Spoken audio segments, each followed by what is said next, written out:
Assalamu alaikum wa rahmatullahi wa barakatuh. Jummah Mubarak. Welcome to today's Friday Reflections on the 13th of October 2023. I hope you are well wherever you are tuning into this from, but I'm acutely aware that there are a lot of people suffering at this very moment. And it is a very troubling situation that is developing in the Middle East. It's a very troubling situation between Israelis and Palestinians, and also their Arab neighbors. But also, we are finding that there is a situation here due to feelings running high, that people are feeling distrustful between communities. And so, continuing on from last week, I'm going to continue reading the chapter I was reading in here, The Path of Peace by Shaykh Abdallah bin Bayyah on the Constitution of Medina. It's times like this that we need to remind ourselves what our deen teaches so that we don't make any mistakes in the way that we react to these situations, and that we base our actions on an informed perspective based upon the teachings of the Prophet Muhammad sallallahu alaihi wasallam. Because it's all too easy to get carried away and end up making mistakes that we will later regret. And Allah subhanahu wa ta'ala warns us against doing precisely that in the Holy Qur'an. So I was reading this chapter on the Charter of Medina and Citizenship last weekend. And I'm going to continue from page 151. 5. The spirit of the Medina Charter in the historical record of relations between Muslims and other faith communities in Muslim majority societies. We do not claim that Islamic history in all its periods is without blemish. While we take pride in its glorious achievements, at the same time we admit it is human history that is subject to the patterns of nature. There are golden ages and ages of darkness, times of strength and times of weakness, and periods of pioneering and periods of regression. In other words, whichever time in our history, there are periods when Muslims are doing well and having great achievements and progressing, and there have been periods when we've regressed, when we haven't been following the teachings of Islam as we should, when we haven't been living in as best a way as we should. And this has caused problems, and it's caused a decline in Muslim civilizations. At the same time, we would contend that there is no religion or civilization in history which has embraced more religious pluralism than Islam. So Shaykh Abdallah bin Bayyah is saying there is no other religion in history that has embraced pluralism, good relations between people of different religions more than Islam. This is because the spirit and values of the Charter of Medina were present in the actions of the companions, the Sahaba Ikram. May Allah be pleased with them, as they interacted with the various nations around them according to what the context of the time demanded. But whether the context of interaction was one of peace or one that resorted to war, it led to the development of Sharia-based institutions such as jizya, for example, which was a financial process that was not applied to Muslims, who were alone subject to the mandatory zakat. When discussing religious freedom, it is part of a discussion of the question of houses of worship, both preserving the old ones and building new ones as the need grows.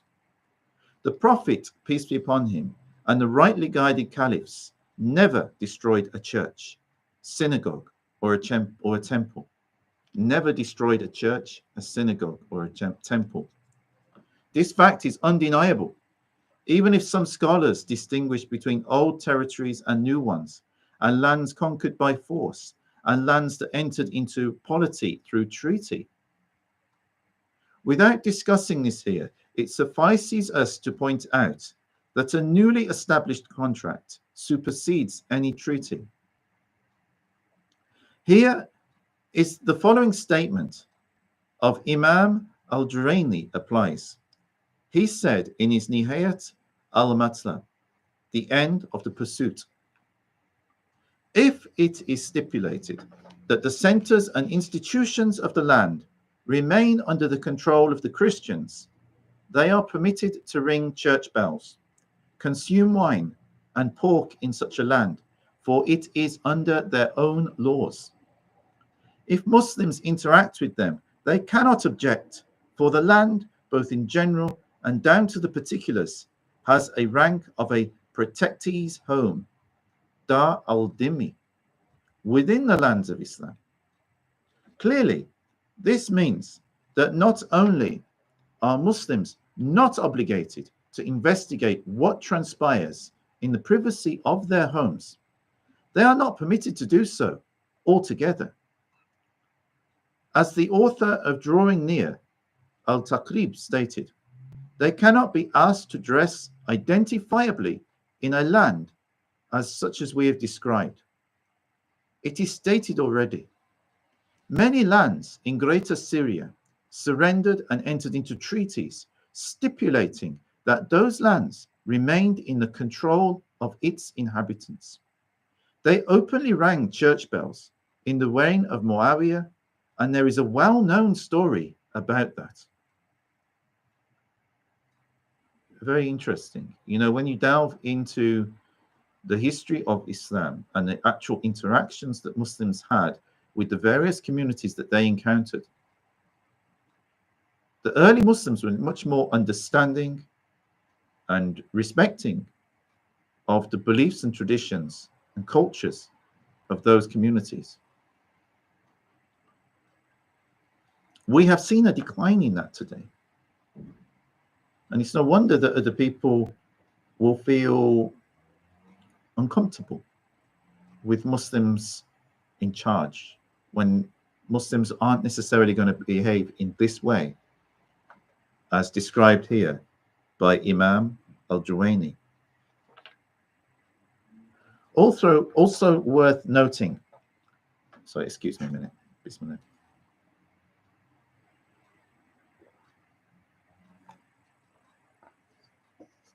Shaykh Abdallah bin Bayyah continues. Also worth noting is the fact that Caliph Umar. Also worth noting is the fact that Caliph Umar declined the offer to pray in the Church of the Holy Sepulchre out of fear that it would set a precedent for Muslims praying there, and that others would eventually try to usurp it from the Christians. I mean, this is a famous incident of Caliph Umar when he entered into Jerusalem, and he was invited by the Christians to come and pray in the Church of the Holy Sepulchre. But Umar knew his standing within Islam. He wasn't just some average Muslim. He was the Caliph of the Muslims. He was the second Caliph after the Prophet Muhammad SAW. He was someone who the Prophet Muhammad SAW held in extremely high regard. And if he had prayed in that church, it may have been converted into a masjid, the most holy site in Christianity. And he did not want that on his conscience. He could not bear to have that done. This is the thought and consideration that these great Muslims before us had.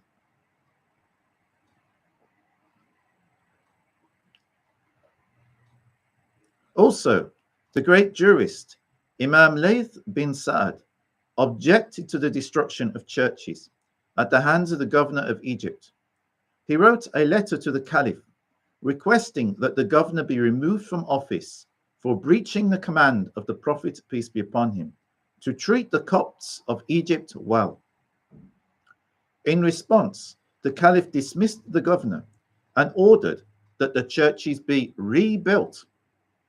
Not just a halting of churches, and this is relevant to the situation that has been happening in Pakistan, where churches have been desecrated and destroyed only but within the past couple of months.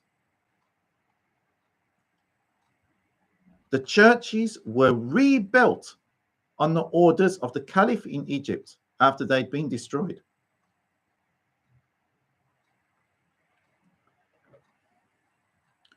In response, the Caliph dismissed the governor and ordered that the churches be rebuilt. Imam Layth records that most of the churches in Egypt at that time were built during the reign of Islam. It should also be noted that the companions of the Prophet entered Egypt and affirmed the right of its people to maintain their houses of worship and religious symbols. In light of this evidence, this principle, as applied to houses of worship, can grant all religious liberties without any compromise or difficulty.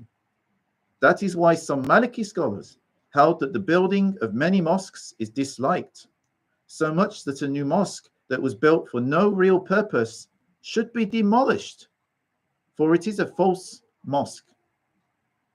The record also reflects that the Andalusian scholars permitted the constructions of churches anew. So in Spain, Andalusia, the scholars there, they permitted the building of churches from scratch, new churches, or replacing old ones that were falling apart or needed reconstruction or expansion. It is true that history has seen tragedies suffered by minorities. These are a result of historic conflicts that led to some scholars issuing harsh warnings against minorities. But with respect to Muslims, these are exceptions that do not disprove the general rule of tolerance. Further, even these exceptions found scholars in that age who strongly, resolutely, and at risk of their own lives defended religious minorities from any acts of aggression. Examples include that of the great Imam al-Zayi, who protected the Christians of Lebanon in the 2nd century AH. Imam Zuruk and his teacher, Sheikh al-Khoury, who worked to protect the Jewish minority communities in Morocco just before the fall of the Bani Marine state. And Imam al-Iz bin Salam, who protected the Copts of Egypt during the days of the Crusades. 6. The Charter of Medina, contemporary values and the concept of citizenship. We have already illustrated above that context plays a role in developing rulings in sacred law. The context today demands that we examine it anew from the perspective of the Sharia. Such an examination must consider those values that are the building blocks of deriving law by maintaining the relationship between the universals of the sacred law and our faith, and that particular circumstances of the context and age in which we live. Such an examination must consider those values that are the building blocks of deriving law. So it's a long sentence, but the Shaykh is covering some important points here. Values that are the building blocks from which the law is derived. There needs to be a relationship maintained between the universals of sacred law and our faith, and circumstances, particular circumstances of context and the age in which we live. So taking into account the times we live in, the types of society we live in, what kind of framework the societies we live in have been built upon. We need to take all of that into consideration. We can't just take something from even 100 years ago or 200 years ago and apply it now without thinking carefully about it and without considering all of these points, all of these factors. Shaykh bin Bayyah continues, this is so that by ensuring the appropriate methods for seeking justice, we can find common values and standards that will decrease discord and bring about social harmony. Today, citizenship is, for all intents and purposes, a universally accepted norm. Its basis stems from two sets of accords that form the dictates of our context. There is an internal accord, the constitution of the country, which has the effect of a contract between all citizens, and the international accord, i.e. the Charter of the United Nations and its amendments, which include a Declaration of Universal Human Rights and international treaties. These are considered universally accepted by all nations. There's the act of citizenship is in effect a contract. You know, in Islam we have contracts as well. It is a kind of contract between each of us within a society, whatever our faith, whatever our ethnicity, whichever country we live in. If we're citizens of that country, we are entering into a contract.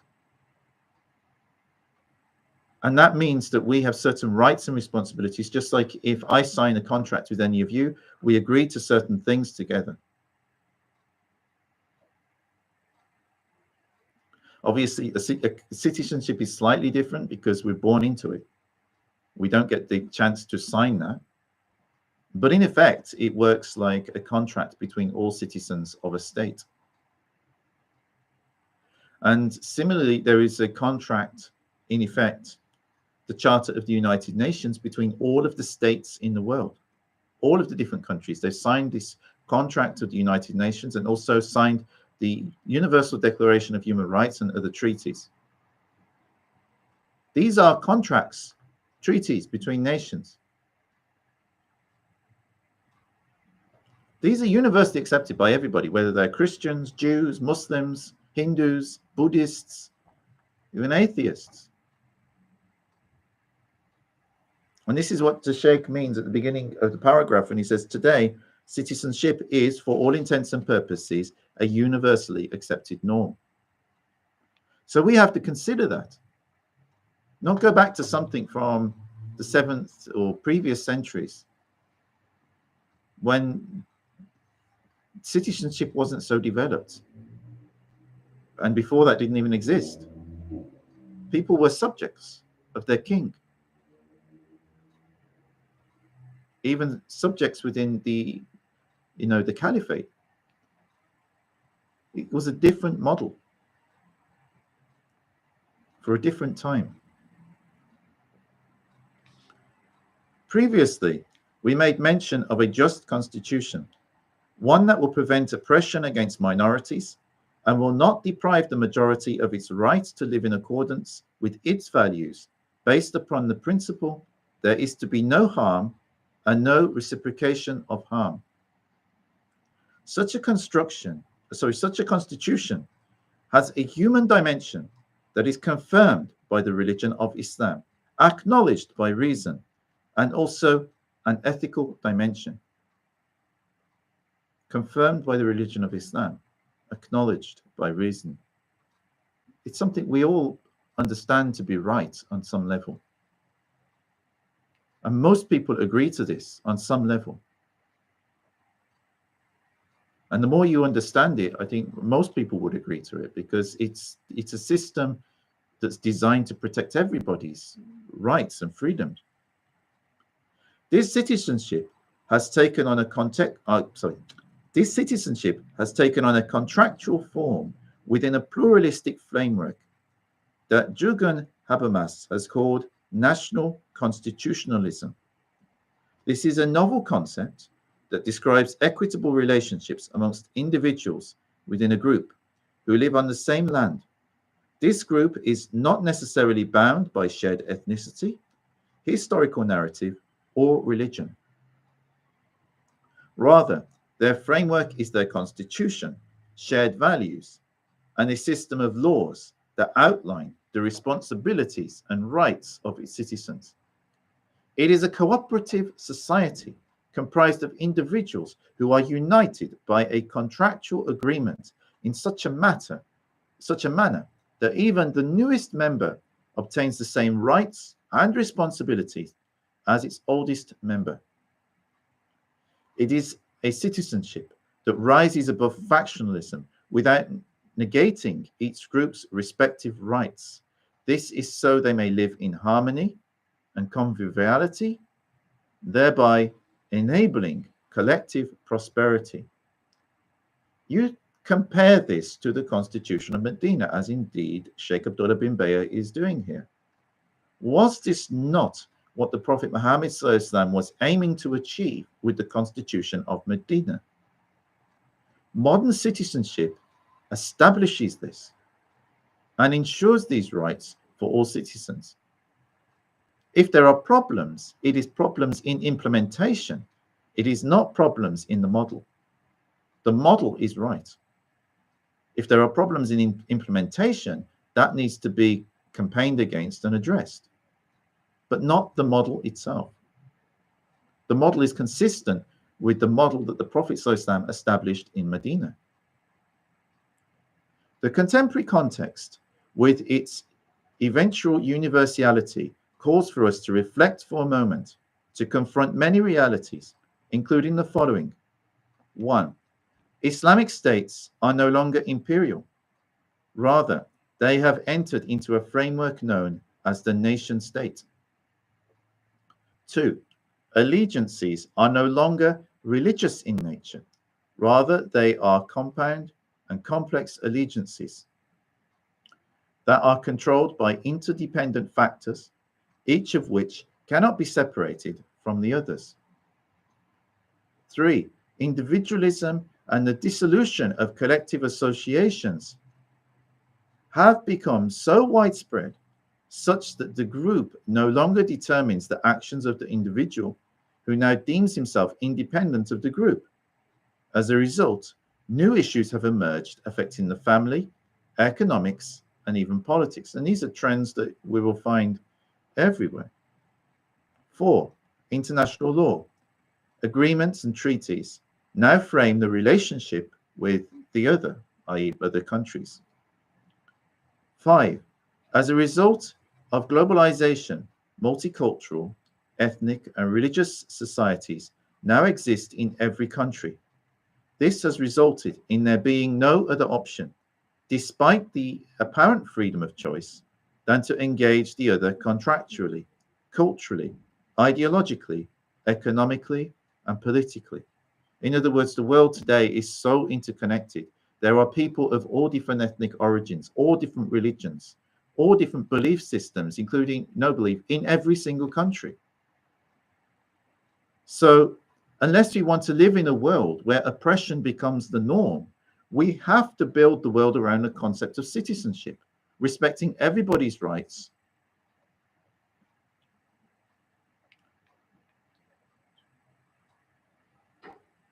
Six, the culture of freedom exists as an effective and influential factor in our world today. And 7, the establishment of a system of human rights exists as a mechanism for peaceful existence of minorities within majorities. This is something different to the time of the Prophet ﷺ. This is now established in international law. And you see it when countries don't live up to this, they get embarrassed. They get campaigned against internationally for not upholding human rights. I know you might say, well, that's not perfect. Well, it's not perfect. Nothing's perfect in this dunya. But it happens. This is different to the past. In the past, people were routinely killed and nobody cared. Now that is less of a case than it used to be. When things happen, people complain that human rights have been abused. People are being killed without good reason. Most people in the world now know that that's unacceptable. All of the above mentioned realities put forth the Charter of Medina as the best model to serve as a sound basis for contractual citizenship in Muslim societies. It is the optimal model for us to choose because the values it embodies concur with those of the times in which we live now, as it contains the same values with which we engage the universals of our time. in order to actualize our shared humanity. Hence, it will marginalize the elements of alienation and expulsion. The Medina Charter is an agreement that was reached without war, fighting, violence, or compulsion. It is an agreement that all parties arrived at voluntarily due to their commitment to the shared principles contained therein. Within the sphere of positive cooperation, the context of their conditions, and the various elements of the Medinan society, it was a step towards the realization of social peace, upon which their mutual recognition of rights and responsibilities, and of accepting the demands of their diversity, their various religious affiliations, benefits, and lifestyles. This was coupled with the existence of a judicial system that all of them could refer back to in order to redress disputes and disagreements. The Charter of Medina established a historically unprecedented model that displaced the tribalism that the Arabs held sacrosanct. It established an integrationist philosophy within the context of a state that had been previously unknown to the Arabian Peninsula. At the time, if you think about it, the Constitution of Medina was like so way ahead of its times. It wasn't really until the United States established their constitution in 1776, 1,000 years later, that these principles were then put into a constitution that became the basis of a powerful nation. Again, they were not, at least initially, not implemented very well, but the principles were put there. The people who wrote that constitution understood those principles are the basis that a state must be founded upon. And a lot of countries have adopted very similar principles since. But the Constitution of Medina was there 1,000 years before the Constitution of the United States of America.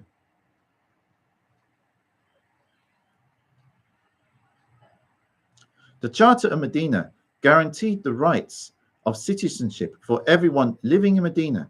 This meant that simply residing in the land was a foundation for citizenship. This was in addition to allegiance, which we may examine further, for it enables groups and demographies of society to cooperate and work together, as opposed to clashing and fighting. Among the most important features of human rights within the Medina Charter were the recognition of diversity and the establishment of freedom of religion by asserting the rights of each group irrespective of their faiths. The Charter also established the principle of equality in rights and responsibilities in the civic life of Medinan society, clearly delineating the components of society, both human and tribal, declaring their equality within the framework that enabled the perpetuity of society. In this way, every segment of society was equal to the other segments, and equity was established among them wherever possible. It left no place for a philosophy of subjects and sovereigns. The Charter also clarified the obligations of every segment of society. First and foremost were the obligations in relation to its own constituents. Second, it defined the obligations towards the rest of that community in general, within a framework of justice and the Commonwealth, whether in times of peace or war. Finally, it declared obligations towards neighboring groups, utilizing the values of the Medina Charter pertaining to religious, ethnic, and tribal diversity within the context of two interrelated principles: the principle of justice, forming the minimum with respect to engagement, and the principle of benevolence, the highest calling within the context of human interaction. The requirement concerning justice is that the concept of a minority be absent from the discourse. Rather, all discourse would pertain solely to a united nation. In today's world of identity politics, where every group is pitting itself against every other group and is creating a big mess, this is really something I think we could all learn from in the modern world. We need more unity in this time, less division and fighting amongst ourselves, because otherwise we are going to tear apart all of our countries, especially with how diverse our societies have become. In conclusion, one, we must put an end to bloodshed and fighting with one another for survival, as this will lead only to annihilation. Instead, let us all cooperate for survival. Two, the accusation that Islam oppresses minorities has no basis in sacred law or in history. Our faith encourages all of us to work together and to become members of the majority, for if justice reigns, equality is guaranteed and mercy spreads. If justice reigns, equality is guaranteed and the mercy spreads. Then the concept of majority or minority will no longer have any significance, because we're all equal participants and stakeholders within our states. Three, these tragedies, which have afflicted minority communities, have also afflicted the majority communities, whether by killing, displacement, conflagration, or expulsion. So let us not debate about it, because these are the actions of criminal groups that have stolen the name of Islam, the term caliphate, and the identity of Ummah, Muslim community. All of these terms are falsely used by them, and falsehood was built upon them. In actuality, their real name should be terrorist organizations. Four, the Eastern Christians exist to remain, and they were born to live. They are one of the oldest roots of Middle Eastern tree. They cannot be uprooted, no matter how strong the wind blows or how misguided the passions of their enemies may be. Five, constitutional citizenship, which has no concept of majority or minority, that would lead to infringing upon the rights of others, is a citizenship committed to a mutuality that ensures freedom and guarantees societal peace. Such is a sound foundation accepted by both religion and the pursuit of the Commonwealth. Six, we want to say to peoples of all faiths, let us establish an alliance for peace, spiritual and psychological peace, the kind that inspires us to do good in the world. Allow me to quote the theologian Hans Kung, who said, there can be no peace in this world without peace among the religions. Seven, we want to improve the conditions of people everywhere. Eight, we want to end these killings and other atrocities and to declare in no uncertain terms no to terror and no to terrorism. Nine, we want this aggression and oppression to stop, and we want the people's consciences to awaken so that people can be given their rights and have their grievances redressed. 10, we want to express our immense sense of gratitude to the Emir al-Mu'mineen, the Prince of Believers, His Majesty King Mohammed VI. May God exalt and protect him, and may God maintain the Kingdom of Morocco as an exemplar of peace and joyful conviviality. Lastly, long live harmony, and may God's peace, mercy, and blessings be upon you all. That is the Charter of Medina chapter that I've been reading in the book, The Path of Peace, A Vision for a Peaceful World, from the collected speeches of Shaykh Abdallah bin Bayyah. This was a gift from his son, who passed it to me after a conference in which he attended.